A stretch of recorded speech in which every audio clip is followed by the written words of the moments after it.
യാവോന്നൊന്നും എനിക്കറിയില്ല. പക്ഷെ എന്നാലും ഞാൻ പറയാണ്. എന്നെ മമ്മൂക്ക വിളിച്ചിരുന്നു. മമ്മൂക്ക വിളിച്ചിരുന്നു. എന്നോട് കേസുമായിട്ട് മുന്നോട്ട് പോകരുതെന്ന് മമ്മൂക്ക പറഞ്ഞിരുന്നു. അദ്ദേഹം എന്നോട് ഒരു 3/4 മണിക്കൂറോളം സംസാരിച്ചു. പക്ഷേ ഞാൻ അദ്ദേഹത്തിനോട് ചോദിച്ച ഒറ്റ ചോദ്യമേ ഉള്ളൂ. മമ്മൂക്ക, മമ്മൂക്കയുടെ മകൾക്കാണ് ഇങ്ങനൊരു സിറ്റുവേഷൻ വന്നതെങ്കിൽ അവരോടും ഇത് പറയുമോ?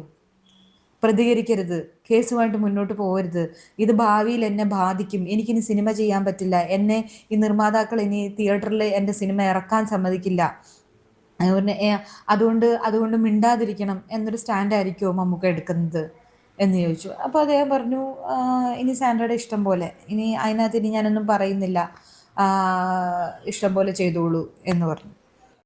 ലേറ്റസ്റ്റ് ആയിട്ട് മലയാളം പ്രൊഡ്യൂസേഴ്സ് അസോസിയേഷനിൽ പ്രസിഡന്റ് സ്ഥാനത്തേക്കും അതുപോലെ തന്നെ ട്രഷറി സ്ഥാനത്തേക്കൊക്കെ മത്സരം നടക്കുന്നുണ്ടായിരുന്നു. ആ ഒരു മത്സരത്തിൽ നോമിനേഷൻ കൊടുക്കാൻ വേണ്ടി സാന്ദ്ര തോമസ്, വളരെ ഫേമസ് ആയിട്ടുള്ളൊരു പ്രൊഡ്യൂസറാണ് മലയാളത്തിലെ, അവർ നോമിനേഷൻ കൊടുത്തിട്ടുണ്ടായിരുന്നു. പക്ഷേ അതിൻ്റെ മെയിനായിട്ട് ഇപ്പം നിൽക്കുന്നവർ അത് റിജക്റ്റ് ചെയ്തിട്ടുണ്ടായിരുന്നു, എന്തൊക്കെയോ കാരണങ്ങളൊക്കെ പറഞ്ഞിട്ട്. പക്ഷേ അതൊന്നും കറക്റ്റായിട്ടുള്ളൊരു കാര്യമല്ല. ഇവർ സാന്ദ്രയെ മനഃപൂർവ്വം ഒഴിവാക്കിയതാണെന്ന് അവർ പറഞ്ഞുകൊണ്ട് അതിനെതിരെയൊക്കെ കുറേയധികം ഇഷ്യൂസും കാര്യങ്ങളും ഇപ്പോൾ 2-3 ദിവസമായിട്ട് നടന്നുകൊണ്ടിരിക്കുമായിരുന്നു. കുറേയധികം ഇൻ്റർവ്യൂസും കാര്യങ്ങളൊക്കെ കൊടുക്കുന്നുണ്ടായിരുന്നു. അതിൻ്റെ ഇടയിലാണ് ഇപ്പോൾ ലേറ്റസ്റ്റായിട്ട് കൊടുത്തൊരു ഇൻ്റർവ്യൂവിലാണ് പുള്ളിക്കാരി പറയുന്നത്, ഇങ്ങനെ കേസും ആയിട്ട് മുമ്പോട്ട് പോകാമെന്ന് പറഞ്ഞ് നിന്ന സമയത്താണ് മമ്മൂക്ക ഇതെനിക്ക് കോൾ ചെയ്തിട്ടുണ്ടായിരുന്നത്, ഇത് പിൻവലിക്കണം, കേസ് പിൻവലിക്കണമെന്നൊക്കെ പറഞ്ഞിട്ടുണ്ടായിരുന്നു.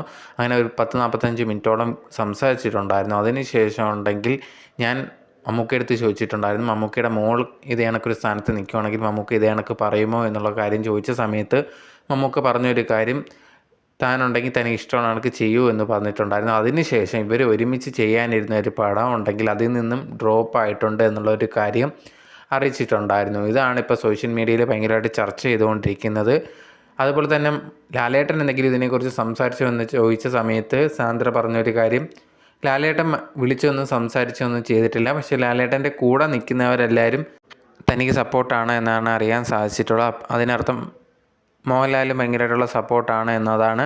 എന്തായാലും ഈ ഒരു കാര്യത്തിന് മുമ്പോട്ട് തന്നെ പോകും. അവിടെ കുറേയധികം തെറ്റും കാര്യങ്ങളൊക്കെ നടക്കുന്നുണ്ട്. നമ്മളൊക്കെ ആ ഒരു തലപ്പത്ത് വന്നു കഴിഞ്ഞാൽ ഒന്നും നടക്കത്തില്ല. അതുകൊണ്ടാണ് അതിൻ്റെ മെയിനായിട്ടുള്ള ആൾക്കാർ താനൊന്നും ആ ഒരു തലപ്പത്ത് വരാൻ സമ്മതിക്കാത്ത. അതുപോലെ തന്നെ പാവപ്പെട്ട പ്രൊഡ്യൂസേഴ്സിൻ്റെ കയ്യിൽ നിന്ന് പൈസ വാങ്ങിച്ചിട്ട് അവർക്ക് ഇഷ്ടമുള്ള കാര്യങ്ങളൊക്കെ ചെയ്യുവാണ്. അവിടെ വേറെ ഒരു ബിൽഡിംഗ് ഒക്കെ പണിഞ്ഞിട്ടുണ്ട്. എന്നിട്ട് ഈ ഒരു പൈസയൊക്കെ കൊടുത്ത് ഈ ഒരു പ്രൊഡ്യൂസേഴ്സിന് അവിടെ താമസിക്കാൻ പറ്റുന്നില്ല. ഇവരാണ് അവിടെ താമസിക്കുന്നത്. കുറേയധികം സ്ത്രീകളുമായിട്ട് വന്ന് അവർക്ക് ഇഷ്ടമുള്ള രീതിയിലാണ് അവിടെ പലതും നടക്കുന്നതെന്നുള്ളൊരു കാര്യമൊക്കെ ഈ ഒരു സാന്ദ്ര പറയുന്നുണ്ട്. ഇപ്പം ഞാൻ തലപ്പത്ത് വന്നു കഴിഞ്ഞാൽ ഇതെല്ലാം വെളിയിലാവും, കുറേയധികം സ്കാം വെളിയിലാവും.